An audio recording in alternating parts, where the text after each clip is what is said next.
SG Consultancy Services. Study MBBS in Russia, Philippines, Uzbekistan. మీ నాన్నగారికి చెప్పు అనడానికి వెళ్ళి మీ అబ్బకి చెప్పు అనడానికి ఎంత తేడా ఉందో సేమ్ ఇదే పాయింట్లో ఓ పక్క 28 మంది భారతీయులు చనిపోయిన తర్వాత కళ్ళ ఎదురుగా తన భర్తని చంపేసిన టెర్రరిస్టుల దగ్గరికి వెళ్ళి నన్ను కూడా చంపేయండి అని వేడుకుంటున్న టైంలో వెళ్ళి మోడీకి చెప్పు అని అంటే అది చూస్తూ ఉన్న ప్రతి భారతీయుడి రక్తం ఎంతలా మరిగిపోతుందో ప్రత్యేకంగా చెప్పాలా? 2018 సంవత్సరం నుంచి 2022 వరకు 178 మంది సివిలియన్లు, అన్నం పుణ్యం తెరగని వాళ్ళు, అట్లీస్ట్ హిందువులు ఇంకా టార్గెట్ చేసి మాట్లాడితే నిన్న రీసెంట్గా జరిగినటువంటి పెహల్గామ్ అటాక్లో హిందువులనే టార్గెట్గా చేసినటువంటి టెర్రరిస్ట్ అటాక్స్ గురించి ఈరోజు డీటెయిల్గా డిస్కస్ చేయడానికి నాతో పాటు నేను దీప్తి అండ్ నాతో పాటు నేను మీ శివ. అయితే ఈ అటాక్ యాక్చువల్లీ మనం అందరం వినేది టెర్రరిస్టులు అటాక్లు అంటే రిలీజియన్కి సంబంధించింది కాదు అని చెప్పి వాళ్ళే అంటుంటారు. కానీ వాళ్ళందరూ ప్యాంట్లు విప్పి మరీ చూసి కాల్చారు అని చెప్పి ఈరోజు ఈ టాపిక్ హైలైట్ అవుతుంది. అంటే ఇది రిలీజియన్కి సంబంధించిన అటాక్స్ కాదా? ఎందుకు మోడీ గారికి వెళ్ళి చెప్పు అని అన్నారు? ఇవన్నీ మనం తెలుసుకోవాలంటే మన ముందున్న గెస్ట్ సురేష్ గారితో మాట్లాడి మరిన్ని వివరాలు తెలుసుకునే ప్రయత్నం అయితే చేద్దాం. మనతో పాటు senior news analyst, senior journalist Suresh Kotachal గారు ఉన్నారు. ఒకసారి ఆయనతో మాట్లాడదాం. సార్ నమస్తే. నమస్తే సార్. నమస్తే సార్, నిన్న జరిగినటువంటి Pahalgam attack anti Hindu attack, దీన్ని ఏ రకంగా చూస్తూ we'll start the interview sir? ఇది ఏ రోజు అవుతుందో అని చూసుకుంటూ కూర్చున్నాను నేను. దీనికన్నా ముందు ఎప్పుడైనా టెర్రర్ అటాక్ జరిగినప్పుడు మీరు చెప్పినట్లు ఇంట్రొడక్షన్లో టెర్రర్ హ్యాస్ నో రిలీజియన్ అంటారు. కానీ లోకంలో ఎక్కడైనా చూడండి, ఎక్కడైనా జరిగిన మేజర్ కాన్ఫ్లిక్ట్స్ అన్ని రిలీజియన్ మీద ఉంటుంది. అన్నిటికన్నా బెస్ట్ ఎగ్జాంపుల్ ఇజ్రాయెల్. ఇజ్రాయెల్ ఒక నేషన్ అనేది వచ్చినప్పటి నుంచే వాళ్ళ మీద దాడి చేస్తూనే ఉంటారు. అది సైనా 6 Day వార్ ఉండొచ్చు, ఈజిప్ట్, సిరియా కలిసి, జార్డన్ కలిసి దాడి చేశారు, అప్పుడు కూడా ఇజ్రాయెల్ గెలిచారు. దాని తర్వాత లెబనాన్తో వాళ్ళ ఉన్న గొడవ, west bank, occupied west bank and Golan heights and Gaza ఇటువైపు, అక్కడి నుంచి దాడి, అక్కడ ఎక్కడి నుంచో హూతీ మిసైల్స్ పంపిస్తాడు. ఇదన్నీ తట్టుకోగలిగిన వాళ్ళు ఇజ్రాయెల్ అన్నమాట. వాళ్ళ దగ్గర నుంచి నేర్చుకోవాలి మనం. And in fact we have a common thread. మనకి ప్రాజెక్ట్ అంటే ఇది మనం అనుకుంటే ఐసోలేషన్లో చూస్తున్నాయి. టెర్రరిస్ట్ అటాక్ ఫెహల్గామ్ జరిగింది. సరే, దానికి చాలా కారణాలు ఉన్నాయి. మెయిన్లీ సెక్యూరిటీ ఫెయిలియర్ అయితే డెఫినెట్గా ఉంది. ఎందుకంటే మినిమం ఒక 10 పోలీసు వాళ్ళని ఉండాలి అక్కడ, లేరు వాళ్ళు. అది ఎందుకు లేరు అది ఇంకో స్టోరీ, అది తర్వాత ఇన్వెస్టిగేషన్ తెలిసిపోతుంది. కానీ దానికన్నా పెద్ద ఇది ఎందుకు జరుగుతుంది అనేది మన ఇండియన్స్కి, భారతీయులకి తెలియదు. ఐసోలేషన్ చూసుకుంటారు. కానీ దీని వెనుక ఒక పెద్ద ప్రాజెక్ట్ ఉంది. అది ఇప్పుడు కాదు, చాలా సంవత్సరాల ముందు వీలే లష్కర్ ఏ తోయిబా, జైషే మొహమ్మద్, అది కాకుండా మిగతా దీనికన్నా ముందు JKLF అని ఒక ఫ్రంట్ ఉండే, జమ్మూ కాశ్మీర్ లిబరేషన్ ఫ్రంట్ అని, ఇనీషియల్ టైంలో 1960s 70s. దాని తర్వాత వాళ్ళ చీఫ్ మక్బుల్ భట్ని పట్టుకొని ఆయన ఉరి చేసేసారు మన ఇండియన్ గవర్నమెంట్. దాని తర్వాత బంద్ అయిపోయింది ఆ బిజినెస్. మళ్ళీ 70s తర్వాత 80s 90s నుంచి మెహబూబా ముఫ్తీ వాళ్ళ సిస్టర్ని కిడ్నాప్ చేశారు, మీకు గుర్తుంటుంది. కరెక్ట్ సార్, రీసెంట్గా కూడా హెడ్లైన్స్లోకి వచ్చింది ఇదే టాపిక్. సో ఆ టైం నుంచి మళ్ళీ ఇది మొదలైంది. థర్డ్ టైం ఇది మళ్ళీ పీక్ లెట్ వచ్చిందంటే ఈ ఫరూక్ అబ్దుల్లా వాళ్ళ ఫాదరు కాంగ్రెస్ కలిసి ఒక మొత్తం ఎలక్షన్ రిగ్ చేసి పడేశారు కాశ్మీర్లో. 4% మంది ఓట్ చేశారు. 4% మంది, 60-65 అంటే 4% మంది ఓట్ చేసి ఎలక్షన్ గెలిచారని చెప్పి వీళ్ళిద్దరూ కాంగ్రెస్ నేషనల్ కాన్ఫరెన్స్ కలిసి గవర్నమెంట్ ఫామ్ చేసుకున్నారు. ఆ రోజు అక్కడ ఉన్న కొంతమంది యంగ్స్టర్ తుపాకీ పట్టుకున్నారు. ఇదేంట్రా నాయన, మన దగ్గర కూడా చూస్తాం. నెక్సలైట్స్ ఎట్లా వచ్చారంటే, వాడు ఇంజనీరింగ్ చేసిన తర్వాత వచ్చి గుడిసెలో ఉంటాడు, పక్కనేమో పెద్దగా 5 అంతస్తుల బిల్డింగ్ ఉంటుంది, అక్కడ 10 కార్లు ఉంటుంది, వాళ్ళ దగ్గర 20 మంది పని మనుషులు ఉంటారు, ఏసీలు గీసు. వాడు చూసంటాడు నేను ఇంజనీరింగ్ చేసి ఏం ఫైదా సార్ అని చెప్పి నేను ఆడు కూడా తుపాకీ పట్టుకుంటాడు. ఆ ఫిలాసఫీ పోయింది అనుకోండి ఇప్పుడు. That is the wrong philosophy totally, and that is why naxalism has right today. కానీ అదే సమయంలో టెర్రరిజంలో if you import the same thing, terrorism కూడా అదే, you should have a cause ఏంటి? రిలీజియన్, జిహాద్, దాని మీద కాఫిర్. ఇప్పుడు కాఫిర్ అనే కాన్సెప్ట్ మీద నిన్న కూడా నేను మలయాళం న్యూస్ ఛానల్లో డిబేట్లో ఈ పాయింట్ మీద చాలా పెద్ద కాంట్రవర్సీ జరిగింది. ఒక ముస్లిం లీగ్ ప్యానలిస్ట్ వచ్చి అది కాఫిర్ అంటే అది ఎక్కడ లేదని చెప్పారు. లక్కీగా ఇంకో panelist was there and he quoted from the Hadith and Quran saying that ఉంది కాఫిర్ అని. ఎట్లా డిఫైన్ చేస్తారు? నాన్ బిలీవర్ని చంపడం వాళ్ళ ఫిలాసఫీ. అక్కడి నుంచి మొదలైంది ద కాన్సెప్ట్ ఆఫ్ గజ్వా-ఏ హింద్ అని చెప్పేది లోకలైజ్ మన భారతదేశానికి. గజ్వా-ఏ హింద్ ఏంటంటే బేసిక్లీ ఇస్లామిక్ రూల్ భారతదేశంలో స్థాపించాలి, దానికి చేయాల్సిన పనులు ఏంటంటి, సో మనం చూసుకుంటూ వస్తున్నాం, నార్త్లో ఉన్న ఒక వైలెన్స్ కానివ్వండి, సౌత్లో నేను వచ్చే కేరళ నుంచి, కేరళలో ఉన్న వైలెన్స్ అది ఇంకో వైపు పిఎఫ్ఐ కానీ దానికన్నా ముందు సిమి ఉండే. అది కాకుండా కర్ణాటకలో ఇప్పుడు ఎస్డిపిఐ పెద్ద ఫామ్లో వచ్చేసింది, అక్కడ కూడా హిజాబ్ కాంట్రవర్సీ చూసాం మనం. ఇటువైపు కోయంబత్తూరు వైపు మనకు గుర్తుంటుంది, నేను మీడియాలో పనిచేస్తున్నప్పుడు టైంలోనే అద్వానీ గారి ర్యాలీ కన్నా ముందు 54 మంది చనిపోయారు బాంబ్ బ్లాస్ట్ అప్పుడు కోయంబత్తూరులో. We are looking all this at isolation, సపరేట్గా చూస్తున్నాం. కానీ ఇంగ్లీష్లో అంటారు కనెక్ట్ ద డాట్స్ అంటారు. మూమెంట్ ఈ స్టార్ట్ కనెక్టింగ్ ద డాట్స్ మీకు అర్థమైపోతుంది దీని వెనుక ఒక పెద్ద కుట్ర ఉందని. And that is what this, because మనం చూస్తున్న పేల్గామ్ చూస్తాం. ఇప్పుడు నేను రాసిస్తాను మీకు స్టాంప్ పేపర్ మీద, నెల తర్వాత ఒక్కరు కూడా మాట్లాడరు దీని గురించి. కరెక్ట్. ఇండియాలో పబ్లిక్ మెమరీస్ నోటోరియస్లీ షార్ట్. అదే టైంలో ఇజ్రాయెల్లో నేర్చుకోండి, వాళ్ళ మీద దాడి చేసిన వాళ్ళని సేమ్ సర్కమ్స్టాన్సెస్, మ్యూజిక్ కాన్సర్ట్ నడుస్తున్నప్పుడు వచ్చి దాడి చేశారు, దాన్ని చాలామంది చంపేశారు. దాని తర్వాత కిబుట్స్కి వెళ్ళి అక్కడ చంపారు, దాని తర్వాత ఉన్న చాలామంది కిడ్నాప్ చేసి తీసుకెళ్లారు. కానీ ఇజ్రాయెల్ ఎట్లా కొట్టారు చూడండి, తిప్పి కొట్టారు. They destroyed everybody including the leadership. అది చాలా ఇంపార్టెంట్. భారతదేశం చేయాల్సింది అది. కింద తట్లో ఉన్న వాళ్ళని టెర్రరిస్ట్ని చంపడం, వాళ్ళని చంపేస్తే ఓకే, దాట్ చాలా ఈజీ. అంటే ఇప్పుడు భారతదేశం ఎవరిని టార్గెట్ చేయాలంటారు సార్ మీరు? Leadership of Lashkar e Taiba, Jaish e Mohammed and other friends. అంటే పాకిస్తానీ మిలిటరీ ఫ్రంట్స్ ని భారతదేశం టార్గెట్ చేయాలి is your question? No, don't target the Pakistani military front. They're two different things. ISI is what is controlling these people. Right. ISI is a part of the establishment, not army. So మనం target చేయాల్సిన ISI మీద కూడా target చేయక్కర్లేదు. వీళ్ళు లీడర్స్ని కొడితే sir. మనం చూస్తున్న పాకిస్తాన్లో మీరు వినుంటారు లాస్ట్ 1 year అన్నోన్ మెన్ వచ్చి ఎవరినో చంపేశాడు, షాప్లో కొట్టేశాడు, మస్జిద్లో కొట్టేశాడు. అక్కడ the resistant front from Pakistan is trying to establish the same thing kad sir, unknown men, local military people, local terrorists. Exactly. This resistant front అనేది they were banned about 10 years ago also. వీళ్ళు ఇట్లనే ఒక దాడి అప్పుడు చేశారు, మనం మర్చిపోయాం దాన్ని. అదే సార్, పాకిస్తాన్ ఈ రెసిస్టెంట్ ఫ్రంట్ పేరు చెప్పే డైవర్ట్ చేస్తుందా అన్నది నా point. Lashkar e Taiba's subsidiary is this resistance. is correct, the resistant front. So resistance front కొట్టడం కాదు, అక్కడ కూర్చున్న వాళ్ళ టెర్రరిస్ట్ లీడర్స్ని కొట్టాలి మనం. దానికోసం వాళ్ళు దాచిపెట్టారు. ఇప్పుడు దావూద్ ఇబ్రాహిం చేశారు, బాంబ్ బ్లాస్ట్ బాంబేలో చేశారు కదా. ఎక్కడున్నాడు దావూద్? ఇప్పుడు ఉన్నాడు కూడా తెలియదు కదా. పాకిస్తానే వాళ్ళకు హైడింగ్ ప్లేస్ ఇచ్చారు వాళ్ళకి. దుబాయ్కి తిరుగుతుండే అప్పుడు ఆ టైం కూడా, అది కూడా లేదు ఇప్పుడు. సో మనకు ఫిలాసఫీ మనం ఎట్లా ఉండాలి, సర్వైవల్గా ఉండాలి. ఒక పిల్లిని తీసుకొని మీకు రూమ్లో వేసి పిల్లిని మీరు కొట్టడానికి ట్రై చేయండి, ఎంత చిన్న పిల్లి అయినా కొంచెం మీరు దగ్గర వెళ్ళగానే మళ్ళీ because they have to survive. అది సర్వైవల్ ఇన్స్టింక్ట్ అంటారు మన ఇంగ్లీష్లో. అది భారతదేశంలో సర్వైవల్ ఇన్స్టింక్ట్ లేదు. We taking our democracy for granted.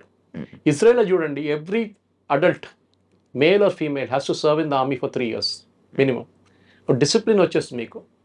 అది కూడా ఒక దాడి జరిగితే ఏం చేయాలని మీకు తెలిసిపోతుంది. కానీ సార్ ఒక చిన్న లాజిక్ ఇక్కడ, India is a populated country of more than 140 crores, 100+ crores, 150 crores దగ్గరగా మనం ఉంటున్న ఈ నేపథ్యంలో భారతదేశంలో మనకి ఇంత జనాభా ఉంచుకొని, ఇంత మ్యాన్ పవర్, ఇంత వార్ఫేర్, ఇంతమందిని ఉంచుకొని we are still going with democracy. Pakistan when compared with Indian population చాలా తక్కువ ఉంటుంది. ఈ నేపథ్యంలో పాకిస్తాన్కి ఏం చూసుకొని ఆ ధైర్యం sir? See I'm telling again, టెర్రరిజంకి ధైర్యం అక్కర్లేదు. అంటే వెనకాల పాకిస్తాన్ వెనకాల ఎవరుండి సపోర్ట్ చేస్తున్నారు? The whole world wants to know this. Pakistan itself is doing it. వాళ్ళకి ముందు యూఎస్ సపోర్ట్ ఉండే 71 వార్లో మీకు గుర్తుంటుంది, ఇందిరాగాంధీ టైంలో when we are fighting the Bangladeshi and East Pakistan that time. US వాళ్ళకి సపోర్ట్ చేశారు, 7th Fleet పంపించారు, including an aircraft carrier to the Bay of Bengal. కానీ దానికన్నా ముందు రష్యన్స్ దూరిపోయారు, సబ్మెరైన్స్ తీసుకొచ్చేసారు. So that war ended there, Bangladesh became independent. మీరు అడిగిన ప్రశ్నకి పాకిస్తాన్ వెంట ఎవరైనా ఉన్నారంటే లేదు. వాళ్ళ entire philosophy of the 2 nation theory, మొన్న వాళ్ళ ఆర్మీ చీఫ్ ఒక టాక్ ఇచ్చారు, మీరు చూసుంటారు వీడియో. 100% సార్, అది జరిగిన 2 నెలలకే ఇంత పెద్ద దాడి జరిగింది. ఎందుకు? ద 2 nation థియరీ అనేది అంబేద్కర్ గారు చాలా క్లియర్గా చెప్పారు తప్పెక్కడ జరిగింది అనేది. Why we are facing all this now. In his book, if you go back and read Ambedkar's book, he has said 2 nation theory ఎందుకు పెట్టాం. పాకిస్తాన్ అన్నారు మాకొక, అంటే పాకిస్తాన్ అని కాదు, Muslim said we want a nation, so we gave them a nation. మీరు వెళ్ళండి రా బాబు అక్కడ ఉండండి అని చెప్పేసి.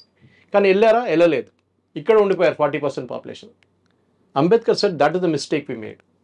టోటల్ ట్రాన్స్ఫర్ ఆఫ్ పాపులేషన్ జరగలేదు. అప్పుడు ఏమైపోయిందంటే కొంతమంది ఇక్కడ ఉండిపోయిన వాళ్ళు now they are grown up in stature and suddenly CA agitation, Waqf bill agitation, ఇట్లాంటి అజిటేషన్ తీసుకొస్తున్నారు. ఎప్పుడైనా హిందువులు రోడ్డు మీద దిగి మీరు ధర్నాలు చూసారా హిందువులు చేయడం? లేదు. గుడి పోయింది, మాది గుడి స్థలం కొట్టేసాడు అని చెప్పేసి చేయరు. డ్రాయింగ్ రూమ్లో కూర్చొని డిబేట్ చేస్తాం మనం. వాడి గురించి వీరి గురించి మోదీ గారిని తిడతారు, వాడిని తిడతారు, వీడిని తిడతారు, కానీ రోడ్ మీద వెళ్ళి ఒక ధర్నా చేయను రా నాయన అంటే నేను చేయను. వెరాజ్ the Islamic community they will get on to the road. మీరు చూసుంటారు మన ముర్షిదాబాద్లో జరిగిన వైలెన్స్ కూడా, ఢిల్లీలో జరిగిన జమాయిమా ఇస్లామీ అక్కడ జరిగిన వైలెన్స్, షహీన్ బాగ్లో జరిగిన అలర్ట్లు అని చూసాం మనం. సో వాళ్ళ ఫిలాసఫీ ఏంటంటే డామినెన్స్, చిన్నగా ఉన్నా కానీ డామినేట్ చేయడానికి ట్రై చేస్తారు వాళ్ళు. సార్ చార్లెస్ ది థియరీ ఒకటి ఉంటుంది, థియరీ ఆఫ్ ఎవల్యూషన్. అందులో ఫిట్టెస్ట్ ఆఫ్ ది సర్వైవల్ మాత్రమే బతుకుతాడు. ఇప్పుడు ఇండియా అండ్ పాకిస్తాన్ మధ్య చూసుకుంటే మీరు చెప్పిన దాని ప్రకారం Pakistan always has that dominance, Pakistan always has that courage, Islam people always fearful గా ఉంటారు. అంటే ఇంక ఎప్పటికీ వాళ్ళే గెలుస్తూ వెళ్తారా? మనం ఇట్లాగా గివ్ అప్ చేసుకుంటూనే వెళ్ళాలా? వాళ్ళు గెలవలేదు కదా, 71 వారు గెలిచారా? ఏం ప్రయోజనం సార్? 28 మంది మనం కోల్పోయాం కదా ఇవాళ రోజున. That is where I'm coming to. That is exactly the point. Numbers is not important. ఎందుకంటే ఇప్పుడు అందరూ జనాభా 140 కోట్లు అంటారు, కానీ పోయిన వాళ్ళ ఫ్యామిలీ వాళ్ళకి ఇంపాక్ట్ ఉంటుంది. ఎంత important sir. Correct. So what you need to do is very simple. మనం ఈ ఇంటర్నేషనల్ వాళ్ళు ఏమంటారో, యుఎస్ ఏమంటారో, యూకే ఏమంటారో, యూరోప్ వాళ్ళు ఏమంటారో, సౌదీ అరేబియాలో ఉన్నప్పుడు చేస్తారు కదా ఇది attack wantedly. JD Vance is in India. Last time Clinton వచ్చినప్పుడు exactly that is my point sir. Clinton వచ్చినప్పుడు అటాక్ జరిగింది, జేడీ వాన్స్ వచ్చినప్పుడు ఇప్పుడు అటాక్ జరిగింది. కరెక్ట్. పబ్లిసిటీ. టెర్రరిస్ట్కి ఏం కావాలి? పబ్లిసిటీ. 26/11 జరిగినప్పుడు మనం లైవ్ టెలికాస్ట్ ఇచ్చాం వాళ్ళకి, బర్కాదత్ అని కంపెనీ. They want publicity. టెర్రరిస్ట్కి ఏంటంటే ఒక టెర్రర్ అటాక్ జరిగింది అనుకోండి, నిన్న పహల్గామ్ జరిగిన అటాక్ అనుకోండి, ఒక్క న్యూస్ లేకుండా మీరు బయటకు పంపించకపోతే, ఎవరికి తెలియకపోతే ఏం చేస్తారు టెర్రరిస్ట్? అండ్ అది జరిగింది నిన్న అయితే ఈ రోజు వరకు బయటికి రాలేదు. అండ్ అంత అంటే ఆ అటాక్ అది చిన్న అటాక్ లాగా వదిలేశారు. రాను అది చాలా గంటల తర్వాత అది బయటికి రావడం. Unfortunately chief minister of Kashmir issue respond అవ్వలేదు. Chief minister sitting in Delhi. Exactly. అదే ఒక్క నక్సలైట్ ఒక్క టెర్రరిస్ట్ ని కూడా ఇప్పటిదాకా అరెస్ట్ చేసిన బాపతి కూడా లేదు కదా సార్. అండ్ అదే కాకుండా ఇవాళ పుల్వామాలో జరిగిన అటాక్ మీకు గుర్తుంటుంది. అవును, that was one of the most dastardly attack. కానీ అది సెక్యూరిటీ ఫోర్సెస్ మీద జరిగింది. దానికి ముందు ఉరీలో జరిగింది, మీకు గుర్తుంటుంది. Correct sir. ఈ 2 అటాక్ కి మనం జవాబు ఇచ్చాం, సాలిడ్ జవాబు ఇచ్చాం మనం. That came out in the movies, not in the real life. అవును. ఇప్పుడు నార్మల్ పీపుల్ చనిపోయారు కదా, సివిలియన్స్ చనిపోయారు కదా, దీనికి నార్మల్గా వెళ్ళి వదిలేస్తారు, మళ్ళీ దీనికి అటాక్ ఇచ్చే ఆలోచన మనం ఎప్పుడంటే ఆల్ఫ్రెడ్ హిచ్కాక్ ఎప్పుడు చెప్తుండే, ఒక థియేటర్లో నేను బాంబు పెడతానంటే సస్పెన్స్ కాదు, ఒక థియేటర్లో బాంబు ఉంది ఎప్పుడు వెళ్తుందని చెప్పి సస్పెన్స్. ఈ was master of suspense Alfred Hitchcock. ఇది కూడా అంతే. మనం ఇప్పుడు వెళ్తే నిన్న రాత్రి I put it on my Facebook, there was 2 AWACS going up and down. AWACS అంటే ఇది their early warning system, planes. భారతదేశం ఏదైనా ఎయిర్క్రాఫ్ట్ టేక్ ఆఫ్ చేస్తుందా లేదని చూడడానికి. మనం అట్లా కాదు చేసేది. We should hit them when they least expect us to hit them. Exactly sir, exactly. That is what we need to do. మనం ఇప్పుడు వెళ్ళి కొట్టడం కాదు. ఇప్పుడు మనం రోడ్ మీద చూస్తాం చూడండి, ఇద్దరు కొట్టుకుని ఉంటారు, యాక్సిడెంట్ అయిన చిన్న ఇద్దరు కొట్టుకుంటారు, ఏం ఫైదా? So we should do our own planning, our own thing, and the entire world will support you, but don't go and bomb Pakistan just like that. మనం బాంబ్ చేయాల్సింది ద ఫిగర్ హెడ్, ఎవరెవరు ఇది ఫిగర్ హెడ్ ఉన్నారో, హైడ్రా ఇక్కడ ఉందో హైడ్రాని కొట్టాలి. అలా ఆలోచించి ఉండడం వల్లే ఈ అటాక్స్ అన్ని జరుగుతున్నాయి. అది మన ఫిలాసఫీ. అది మనకు మహాత్మా గాంధీ గారు ఎప్పుడో చెప్పారంట, ఒక చంప మీద కొడితే ఇంకో చంప చూపామన్నట. ఇప్పుడు అట్లా కాదు, నా చంప మీద కొడితే 10 సార్లు కొడతాను నేను. ఆ ఫిలాసఫీ ఇప్పుడు ఉంది. ఘర్మే గుస్కే మారేంగే అని మోదీ గారు చెప్పారు అప్పుడు. ఇంకా కొట్టడం ఉందా సార్? చంపేస్తున్నారు కదా. చంపేయడం అంటే ఇట్స్ వెరీ ఈజీ. ఇంత పెద్ద దేశంలో పుల్వామా లాంటి ప్లేస్లో జరిగినప్పుడు మనకు తెలుసు RDX యూజ్ చేశారు. పహల్గామ్లో ఏం చేశారు వాళ్ళు? ఆ area is a very touristy place అని చెప్పచ్చు. మనం 2000-3000 మంది ఉన్నారు. మీరు సెక్యూరిటీ ఫోర్స్ పెట్టినా కానీ వాడు ఒక దూరిపోయి వాడు ఇవన్నీ టెర్రరిస్ట్ వస్తున్నప్పుడు వాడు చనిపోవడానికి రెడీగా వస్తాడు. Is ready to die. Suicide bombers చూసుంటారు మీరు. కసబ్ వాళ్ళని ఇండియాకి పంపించినప్పుడు they were ready to die. వాళ్ళకి తెలుసు రిటర్న్ వెళ్ళే రూట్ లేదని చెప్పి. వాళ్ళని బ్రెయిన్ వాష్ చేసి ఇస్లాం థ్రెట్లో ఉంది, వీళ్ళు హిందువులు వచ్చి మొత్తం ఇస్లాంని ధ్వంసం చేస్తున్నారు, నువ్వు చేయాల్సిందే ఇదే పట్టుకొని నీకు ₹1 ఇస్తున్నాను, మీ ఫ్యామిలీని మేము చూసుకుంటా అంటే that fellow will get in to that mood. This is what Israel also faced, suicide bombers. వాళ్ళని తట్టుకోలేము మనం. ఆఫ్ఘనిస్తాన్లో చూసాం మనం. So the problem is to do with the religion.